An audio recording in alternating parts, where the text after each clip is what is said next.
Sveiki, eteryje rubrikų ciklo Ar žinojai, kad dar viena laida rengiama drauge su Marijampolės savivaldybės visuomenės sveikatos biuru. Vasaros metas tai laikas, kuomet bene dažniausiai vyksta nelaimingi atsitikimai ir dažnai aplinkiniai sutrinka ir nežino, kaip pagelbėti nukentėjusiam žmogui, kaip suteikti pirmąją pagalbą iki to laiko, kol dar neatvažiavo gydytojai. Laiku suteikta pirmoji pagalba turi lemiamą įtaką. Visi resursai, kuriais disponuoja šiuolaikinės ligoninės, gali nieko nebepadėti, jei bus prarastas laikas. Apie pirmąją pagalbą, ženklus leisiančius atpažinti gyvybei pavojingas būkles, šiandieninis mūsų pokalbis su Marijampolės savivaldybės visuomenės sveikatos biuro visuomenės sveikatos priežiūros specialiste Snieguole Tarasevičiene. Kviečiu klausytis. Labadiena. Labadiena. Kodėl svarbu yra mokėti suteikti pirmąją pagalbą? Todėl, kad tikrai vyksta daug situacijų gyvenime, kada žmogų ištinka nelaimė, o arti esantis aplinkiniai gali padaryti labai daug.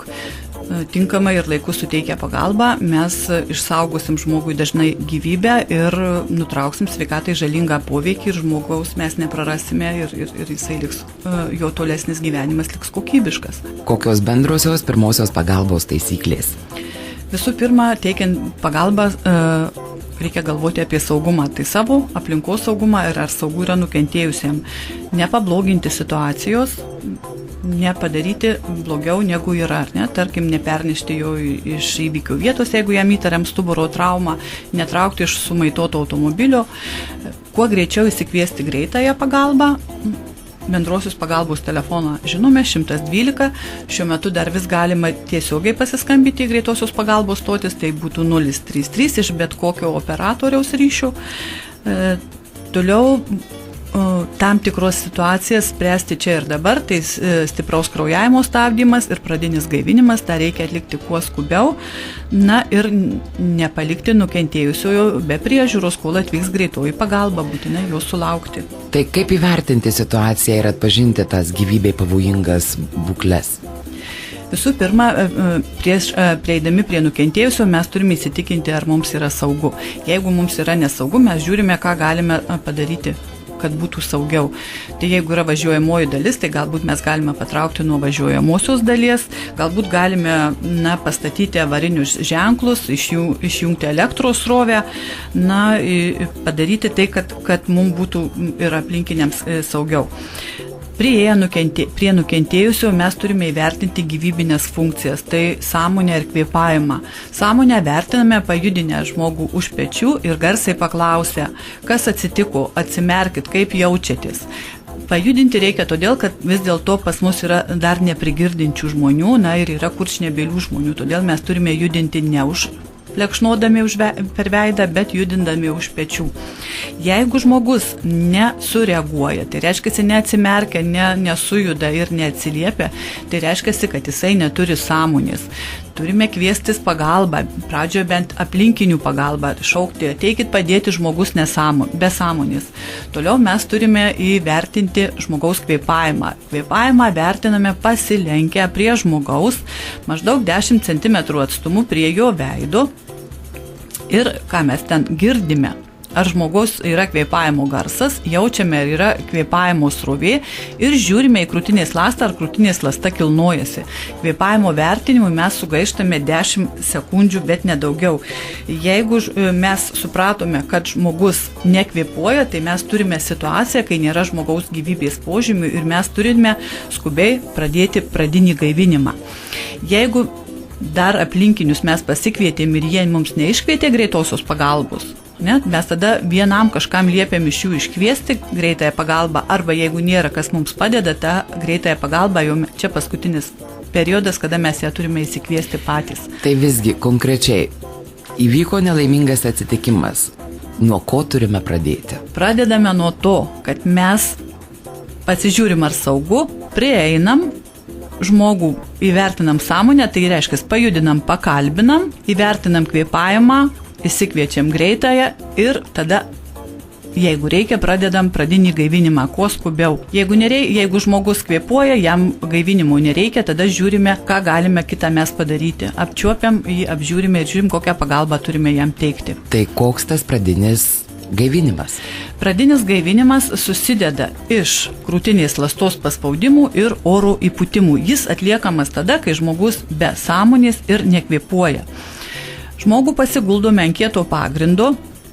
Suaugusio žmogaus gaivinimą pradedame nuo krūtinės ląstos paspaudimų, klaupiame šalia jo, dedame ranką ant krūtinkaulio vidurinio trečdalio, kitą ranką ant viršaus, alkūnės ištiesiame ir atliekame krūtinės ląstos paspaudimus 5-6 cm gilyn ir paspaudimų dažnis turėtų būti nuo 100 iki 120 kartų per minutę. Po 30 krūtinės ląstos paspaudimų mes atliekame 2 oro įpūtimus. Dedame ranką ant kaktos, atlošiame galvą, 2 pirštais tos rankos suspaudžiame nosį, kitos rankos 3 pirštais įstumiam apatinį žandikaulį ir atveriam burnos ertmę. Įkvėpę oro mes apžiojame visą burną ir 2 kartus įpučiam oro, taip, kad pasikeltų krūtinės ląsta. Toliau vėlgi po 2 oro įpūtimų seka 30 krūtinės ląstos paspaudimų ir vėl 2 oro įpūtimai. Na, kaip ir kalbėjau, visada yra labai svarbus saugumas. Tai jeigu mes neturime apsaugos priemonių sėdėti ant burnos žmogui darydami oro įpūtimus, tai yra ne mūsų šeimos narys, arba mes nepasitikime savo jėgomis, mes galime atlikti gaivinimą be oro įpūtimų. Yra nustatyta, kad deguonies, kuris yra ištirpęs kraujyje, užtenka, kad smegenys išliktų gyvybingos, būtent kol atvyks greitoji pagalba ir perims gaivinimą iš mūsų. Mes tada atliekame tik krūtinės ląstos paspaudimus, visą laik vienodų tempų, nebeskaičiuojame iki 30, bet tempas toksai, kad padarytume nuo 100 iki 120 paspaudimų būtent krūtinės ląstos. Bet jeigu mes turime vaiką, tai yra labai svarbu atlikti oro įpūtimus, kadangi suaugusiam žmogui dažniausiai pirma sustoja širdis, vaikui dažniausiai pirma sustoja kvėpavimas. Todėl gaivinant vaikučius labai svarbu pirma atlikti 2 oro įpūtimus, po to 30 krūtinės ląstos paspaudimų, 2 įpūtimai, 30 ir 2. Vaikučiam žiūrim, kad įlinktų krūtinės ląsta maždaug trečdalį, tokia iki mokyklinukus, iki 8 metų mes paspaudimus darome vieną ranką, jeigu turime kūdikį mažą, tai tada paspaudimus atliekame 2 pirštais ir žiūrim oro srovę, kiek mes galime įpūsti. Tikrai negalime įpūsti tiek, kiek suaugusiam. Pučiame tiek, kiek oro turime tik tai burnoje. Vis plačiau yra taikomas gaivinimas naudojant automatinį širdies defibriliatorių. Tai toksai protingas aparatas, kuris mūsų širdį atstato į normalų ritmą, nes širdis prieš sustojant virpa skilveliai širdies, tai yra vadinamas skilvelių virpėjimas, būtent šitą ritmą į normalų ritmą gali atstatyti tik tai elektros iškrova. Šitų automatinių defibriliatorių širdies, Marijampolėje kol kas viešosiuose erdvėse dar nėra nei vienoj vietoje, bet Kaune, tarkim, jau yra nemažai vietų, kur galima rasti šitą širdies defibriliatorių.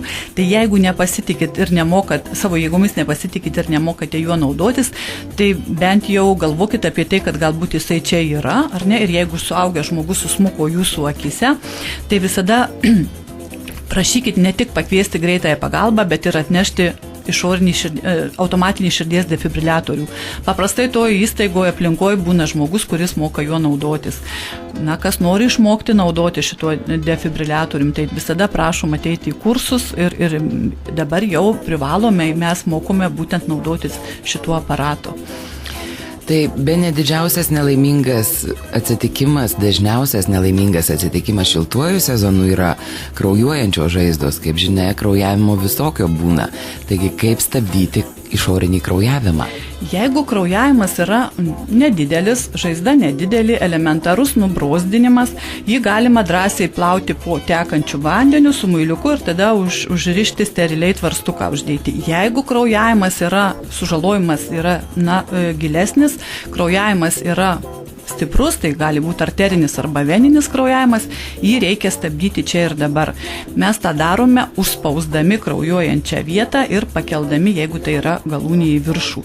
Ta gali padaryti pats nukentėjusysis, jeigu jis yra drąsus ir adekvatus, arba tą darome mes. Turime tik tai pagalvoti apie savo saugumą, kad išvengti kontakto su krauju turėtume užsidėti kažkokią apsaugos priemonę ant rankos. Tai gali būti polietileno maišelis, be abejo, jeigu guminė pirštinė čia šalia turime, taip pat ją galime užsidėti ant rankos.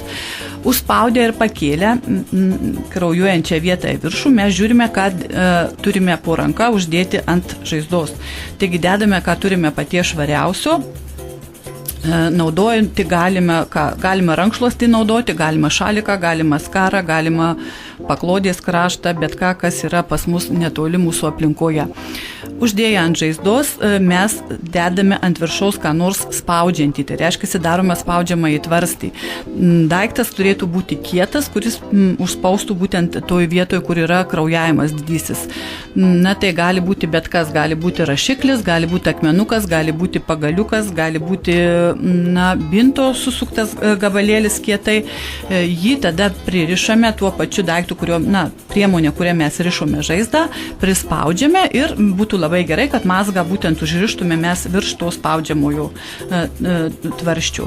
Be abejo, turim pasižiūrėti, ar likosi pulsas toj galūnėje, nes jeigu yra per daug užspausta galūnė, jinai pradeda šalti, tirpti, arba nėra pulso, tada reikėtų spaudžiamą į tvarstį atleisti, kad mes nepadarytume daugiau žalos.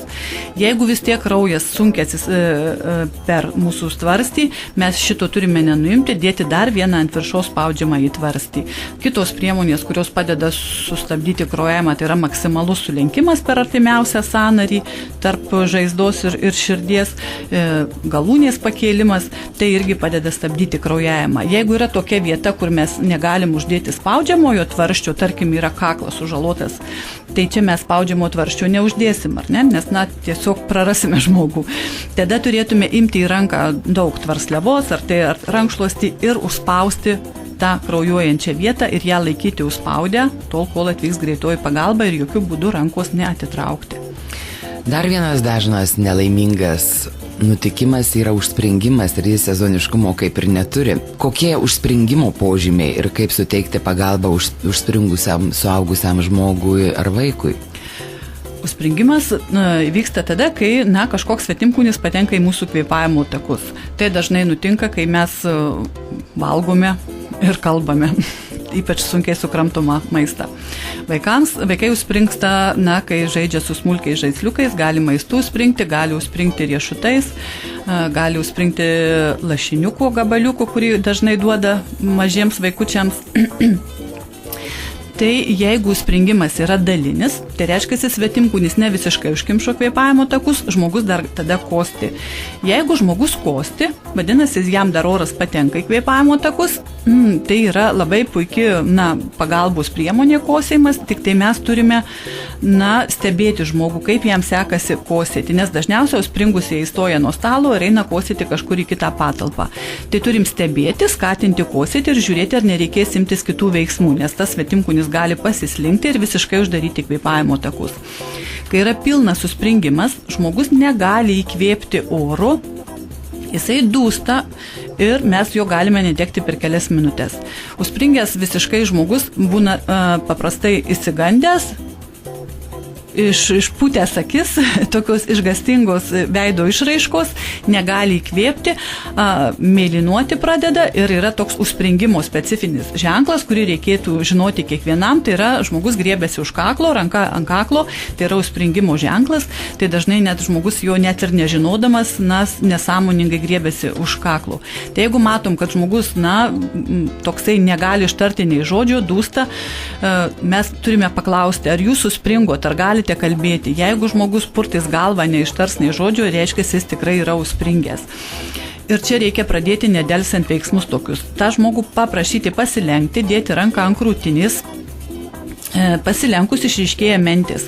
Kito rankas smūgiuoti delno pagrindu tarp menčių 5 kartus. Jeigu svetimkūnis nepasišalino, tada apsiglėbėm žmogų iš nugaros, dedam sugniaužtą kumštį pilvo srityje tarp bambos ir krūtinkaulio apačios, kitą ranką ant viršaus ir žmogų prisispaudžiam prie savo kūno ir spaudžiam rankomis gilyn ir aukštyn 5 kartus. Jeigu tai nepadėjo, pilvo srities paspaudimai, kartojame veiksmus, vėl 5 smūgiai per nugarą, 5 pilvo paspaudimai. Tęsime, kol žmogus atspringsta arba praranda sąmonę. Jeigu žmogus prarado sąmonę, jisai suglebo mūsų rankose, mes įguldomės ant žemės ir atliekam pradinį gaivinimą, kurį, kaip ir pirmai minėjau, susideda iš krūtinės ląstos paspaudimų ir oro įpūtimų 32.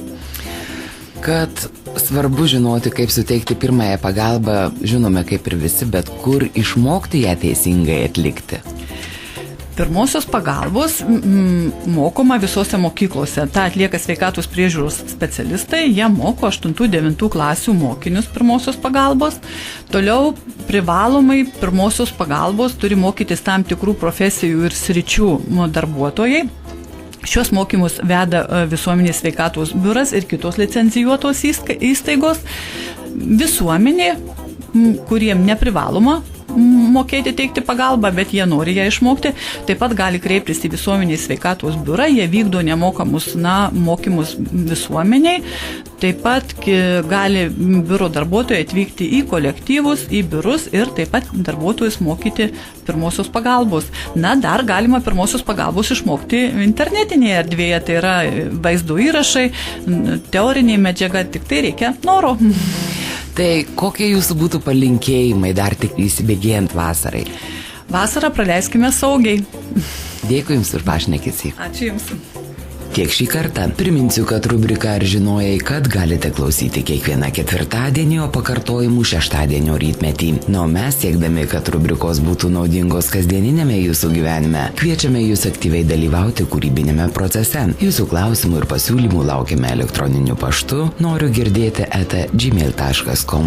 Daugiau informacijos apie Marijampolės savivaldybės visuomenės sveikatos biuro veiklą, renginius ir užsiėmimus rasite biuro svetainėje internete adresu marijampolės.vsb.lt. Visos naujienos Facebook paskyroje Marijampolės visuomenės sveikatos biuras.